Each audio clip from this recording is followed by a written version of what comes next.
Welcome to another P2P talk. My name is Jakub from P2P Empire, and today I'll be talking to the Deputy CFO of the Robocash Group, Grigorii Shikunov, and we'll be talking about the past performance of the Robocash Group and answering all of the questions that you have submitted to us on P2P Empire. So welcome to the interview, Grigorii. Thank you, Jakub. Nice to meet you. Nice to meet you too. So let's start with a brief introduction of yourself and your role at Robocash Group. Okay, I will. So, as a deputy CFO of the group, I'm responsible for management accounting, and in simple terms, I translate the boring financial information into actionable data for business to work on. So that's a position of a translator, pretty much, a communicator between two groups of people who speak very different language, and it's an exciting role for me, honestly. Well, so you are obviously very much aware of the finances, and I know in the first 9 months of 2020, the Robocash Group made around 16.2 million US dollars in profits. So how did it end up going in 2020 for the whole year? So we will publish preliminary figures and then audited figures in March, but right now I can say that we landed above the 20 million threshold. Wow, so that's quite impressive considering the challenges many lending businesses were facing last year. So Indeed. what do you think is the secret of your success? Well, that's a lengthy answer. This is going to be a lengthy answer. I'm sorry. But the core of success of Robocash Group is its know-how how to tell a bad borrower from a good one. Because, well, in the lending industry, what you decide every day is whether to lend to a particular applicant or not. And that decides how good your business is. And when you're lending, you can make two types of mistakes. One is obvious. That's to give a loan to someone who won't return it. That's type 1 mistake. In this case, you lose your capital. Pretty bad. Type 2 mistake is less obvious. That's a mistake of not giving a loan to someone who would have returned it. And in this case, you're not losing your capital. You're saving your cash. But what you lose is the lifetime value of this customer. So type 2 mistakes erode your customer base and hamper your growth. So what we are doing with the big data and very professional risk management team is that we are very good in lowering the probabilities of both types of mistakes.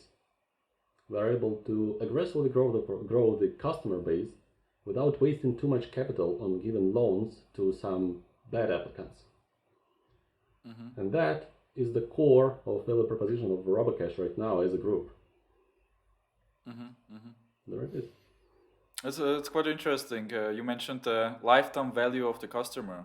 So basically, what you're aiming for is to have recurrent loan applications from the same person, right? Because that increases the quality of the debt collection as well. Correct? Exactly. And from a business point of view, we are succeeding. We have 2/3 of our loan generated by returning customers. So there are many benefits to returning customers. You know them well. You know their financial situation, you know their behavior, you have a lot of data about them. You can educate the algorithms to estimate how much you can give to them. Another point is that as you progress, giving repeat loans, you can increase the balance. Bigger balance brings you more interest, and it is a safer interest because those people and returning customers tend to value their credit history and their interaction with the group. So yes, the point here is to build a loyal customer base which will drive the profits. From my understanding, the Robocash Group mainly operates in the payday loan industry, which has typically a higher default rates. What challenges would you say have you been facing last year, especially in individual countries? Um, Last year it was a year of panic, and surprisingly, well, what we expected was pretty obvious. We thought that people will be losing their incomes, they will be defaulting on their loans, and the portfolio quality will drop. What we actually have faced, and we did our preparations, we tightened the scoring, we reduced the issuance of loans. But what we saw is that people are smarter than that. What we encountered is that given the prospects of losing their income, many people have started to repay loans better Mm-hmm. because they were considering the interaction with lending company as a potential source of income, is a potential source of funds if things go really bad. So that was quite a surprise for us. And what we have done is that after we saw the increasing quality of portfolio with increased scoring, with tightened scoring, we realized that we have a growth potential here and made the scoring less tight, and saw substantial growth in our portfolio. And that's one of the reasons why we are showing such a good result in this year. Mm-hmm. What would you say is your average client? What does he or she need the money for? I cannot tell what people use the money they take for, but I can speak a little bit about demographics. Mm-hmm. Obviously, most of our clients are underbanked. Most of them come from cities. These are not rural citizens. Also, most of them are Gen Z and millennials. Mm-hmm. So it's mostly young people that are lending short-term loans. Yes, and they are doing that to build up the credit history, Mm-hmm. Mm-hmm. which makes them pretty, I would say, safe customer base. Mm-hmm. Mm-hmm. Now let's talk about we have received a few due diligence questions, and the most popular one was about the structure of the company. I'm aware that Mhm. the Robocash investment platform is registered in Croatia. The headquarters of Yes. the Robocash Group is in Singapore, and the bank account in which the investors deposit money is in Latvia, I think. So, Yes. what is the reasons for this kind of setup? So to answer this question, I have to separate it into two, because being headquartered in Singapore is pretty standard for an international group. Well, Singapore is one of the top jurisdictions for incorporating holding companies. They have well-developed legislation. They have very efficient law enforcement framework. They have very responsive authorities. That is why many international companies have their headquarters incorporated in Singapore. Also, it is considered a gateway to Southeast Asia, and we have substantial presence there. Concerning the question regarding Croatia, we picked Croatia. We started in Latvia. This is generally why our bank account is there. We started there, but then we relocated to Croatia because the regulatory regime fits our business model better in Croatia. Because here I have to mention a distinction we have. We are a group of companies, and our investment platform offers loans generated by loan originators, which are also part of the group, which makes us less a marketplace and more something like a shop. And from regulatory perspective, the setup is pretty different because the risk structure is different. Mm-hmm. Mm-hmm. So Croatia offered the better treatment for us than the regime in Latvia. Mm-hmm. In terms of regulation, I'm aware that some marketplaces or even P2P platforms are applying for the investment from brokerage license in Latvia. Is this something that you consider for Croatia as well? We are monitoring the developments in legislation, and we will apply for a license once there's a license that fits our business model. But then again, if you take a step back, licensing in finance industry has well one single purpose, And the purpose is to protect investors' funds. And if we consider the peer-to-peer industry, the two key risks that we have here are fraudulent loan originators, first, and the second, insufficient capital. Mm-hmm. Now, if you return to our business model, considering the fraudulent loan originators, we don't let the outsiders into the investment platform. Mm-hmm. So this risk is, I would say, irrelevant for our business model. Speaking about capital sufficiency, we are guaranteeing the obligations of our loan originators by the capital we have invested into them. And as a group, we have an advantage of seeing what's going on within our loan originators, and with this information we can preempt any threats to investors' funds far in advance, which covers the second issue. So we are pretty well positioned in terms of investors' funds security, and yes, we are open to licensing as soon as applicable licenses emerge. Mm-hmm. Yeah, that's obviously a huge benefit that we keep telling investors that if you invest on a P2P platform, they are much closer to the loan originator and by extension of that to the borrower. So they have much faster in reacting to the market conditions or changes that's happening on the market, right? Exactly. So that's obviously a benefit in comparison to investing on a marketplace which has 60 plus loan originators, and that has to put a lot of efforts into monitoring everyone and all the developments in individual countries, right? So that's obviously something to consider for sure. But when we talk about the security of funds, can you maybe elaborate a little bit more on this? How does it work for the investor when I deposit money on Robocash?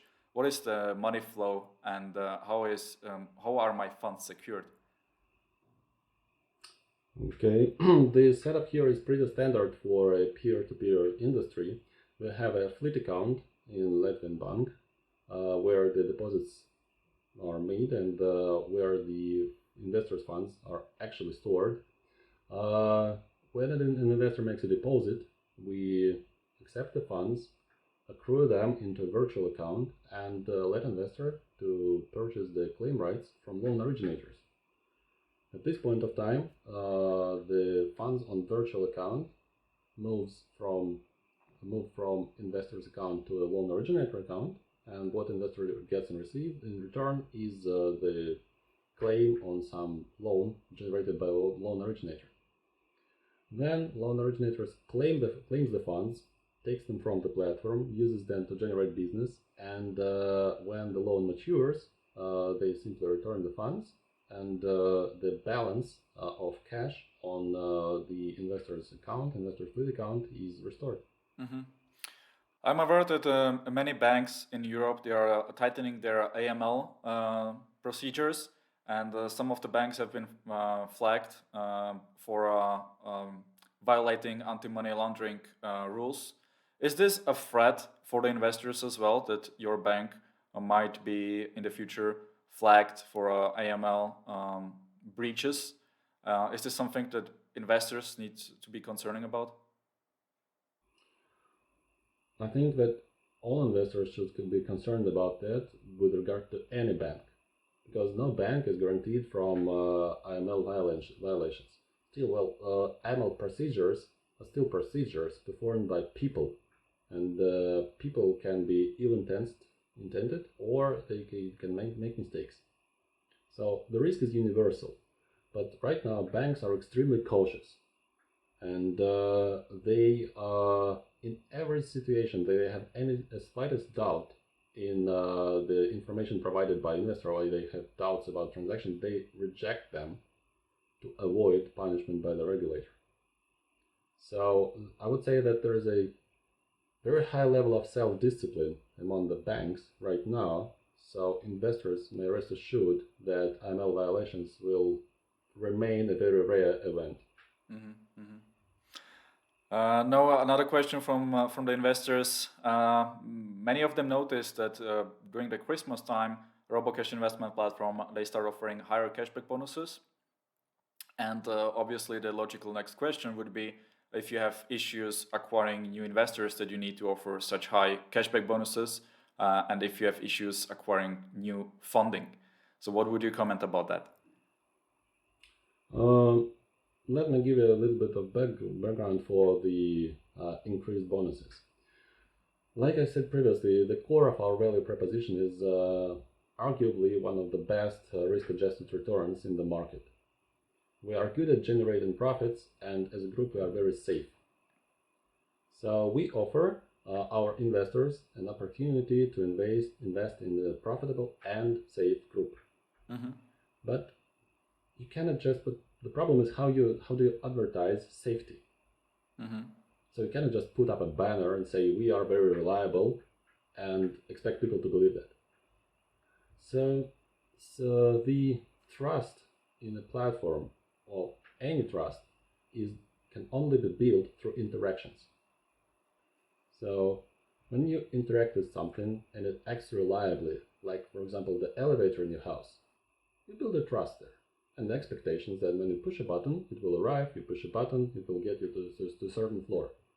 You, as a person, you may trust the elevator 100%. The same story is here. So you're interacting with a financial platform, and these tiny interactions is what builds your trust. You deposit money, they are in your virtual account, you are trying to withdraw money, they are withdrawn without hiccups, you are investing, you receive the expected return, and over time those small steps build up your trust in the platform, right? So we see that we only can build the trust we want in our investors through interaction. And what we are aiming at right now is to make as many people as possible to experience that trust and tell their friends. So we are counting on network effect here, and this is the reason why we offer very attractive investment terms. We want to grow the customer base. I'm pretty open about that, and what we are offering is to experience the good risk-adjusted returns that we can offer and tell your friends. Mm-hmm. Yeah, I get it. I mean, it's obviously one of the strategies to acquire new customers, right? Apart from developing the platform and offering more features, more transparency, etc. Um, all right. So when we talk about the funding sources, let's say, how much of your loan book of the Robocash Group is actually financed by P2P investors? That's a question which I will have to separate. If we are speaking about total loan portfolio, the share is pretty small. I would say about 10, maybe 12%. Mm-hmm. Because we have a huge loan portfolio in Russia, which were funded by other sources. Mm-hmm. If we are speaking about the loan originators who are present at the investment platform, the percentage is much higher. I would say it is above 30%, but below 40% of total funds invested in the portfolio. So what about the rest? What about the rest? 60% for the loan originators on the platform, and what about the alternative funding sources that you are using in Russia? Well, like I said, we are pretty much self-funded. Mm-hmm. We have small bank lines of credit, which we use in Russia, but for the markets outside of Russia and Southeast Asia, we are self-funded. Mm-hmm. So you reinvest all the profits back into the business? Not all the profits. We have some excesses, but yes, we do invest profits into developing the business. Mm-hmm. That's obviously quite important for the investors to know, because in the past, some of the lending companies in different countries or even in developing countries like Southeast Asia or Africa, they were over leveraged, and by extension of that, the risk of not being able to perform during turbulent situations like we have seen last year increases by quite a bit. So I always appreciate if companies have enough of their own funds to be able to sustainably run their business. So yeah, thanks for sharing this information with me. Some investors, some investors are obviously also interested in seeing quarterly financial reports. I'm aware that the Robocash investment platform releases blog posts on a regular basis with some of the financial data. But do you think that this is something that could be improved in the future with, let's say, statistics which are more up to date? Well, the plans now, as you know, and we announced that last year, we are planning an initial public offering, and this will put us in a very strict reporting framework. We will be disclosing a lot of information simply because we are going to be public. We are starting those processes internally, one of the tasks I'm supervising actually. And the answer to the question is yes. In the future, when we are public, we will be publishing a lot more information and on tighter deadlines and to a much wider audience. Right now, we are happy with the amount of information we disclose on a quarterly basis, and we will proceed with that for the time being. Mm-hmm, you mentioned the IPO that was already planned for December, I think, and Robocash Group postponed it for this year. And it's going to be launched at the Australian Securities Exchange, right? Yes, that was the initial plan, 2020 and Australian Stock Exchange. But two things have happened, and I would say these are good problems to have. We saw much faster business growth than we expected, and we saw much higher interest in the company when we thought there will be. So now we are reconsidering the venue. We are looking for European venues as well, and we postponed the IPO to get a better valuation. Okay. Are you going to be issuing bonds or stocks? During the IPO, we will obviously issue stocks and sell them to new investors in the group this time. But right now, we are preparing a bond issuance in Russia. And that's also an exercise in disclosing more information and obtaining a credit rating. And when we are complete, we are issuing something in the tune of $4 million in Russia. And when this is complete, we might consider placing Eurobonds on some foreign market and proceed with them. What is your plan for the future, and how are you going to use this new capital? We are going to fund the expansion of existing operations, and we are going to start a digital bank, as you might know, and we need the capital for that. I'm aware that Robocash Group already has a bank, I think, in the Philippines. Is that correct? And if so, how did it perform last year? It is not entirely correct. Yes, there is a team and there is a product development there and an approved design, but we are still waiting for the banking license from Central Bank of the Philippines, the BSP. And once they obtain the license, we will launch the bank within a month or two. Are you planning for the future to go more into the banking sector and go further away from P2P, or is P2P lending still going to be part of your business? I wouldn't say that these are exclusive options. We will continue with the bank and we will continue with the P2P because, like I said, we see a lot of potential here. And I even can say that there is a sort of philosophical view to it because, like I mentioned, as a group of companies with integrated investment platform and loan originators, we are occupying a big share of value chain between investors and borrowers. And this gives advantages to us, and this places us in a position to offer better returns to investors. So we will not give up on P2P, if that was your question. Certainly not. We are here to stay, and we are here to develop and compete with the top players in the industry. Let's not talk about the product development itself for the Robocash investment platform. First, I started investing in Robocash. It was maybe almost 3 years ago now. And when I log into the platform, it's kind of still the same. Like I haven't seen a lot of new improvements, a lot of changes. What do you think is going to happen with the product development? Are you planning to continue adding new features, making it more user friendly, adding statistics maybe, or is this not the highest priority and you want to focus on expanding your lending business? Well, obviously, you cannot compete with the top players if you have an outdated site and you have limited statistics, and it doesn't build trust too much, you know. So the plan here is to update the design of the site to add the statistics, add more flexible reporting for the investors to see what is going on.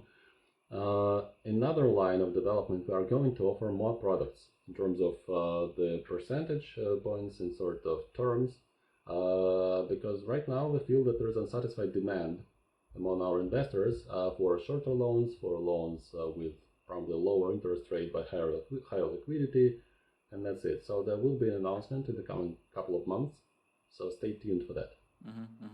Yeah, it's definitely one of the aspects that build trust, right? Having a user friendly site, I think at least from my point of view, if I see proper up to date statistics, good design, good user friendliness, I like it better than any cashback bonuses in that way from like an investor point of view. So it's good to hear that you know about this as well and you're planning to improve it. I hope that we're gonna see some improvements this year as well. Okay, I think we have covered a lot of the questions, most of the questions from the community. I appreciate you took the time to talk to me and be fully transparent with what's going on the Robocash Group. And I'm excited to see the improvements for this year and how you guys are going to be developing also in terms of lending business in different countries. I know you're planning to launch in Sri Lanka and maybe some other geos as well. So that's going to be quite an interesting opportunity for the P2P investors to kind of benefit as well from the growth of Robocash Group. So yeah, thank you very much for joining me and good luck for this year.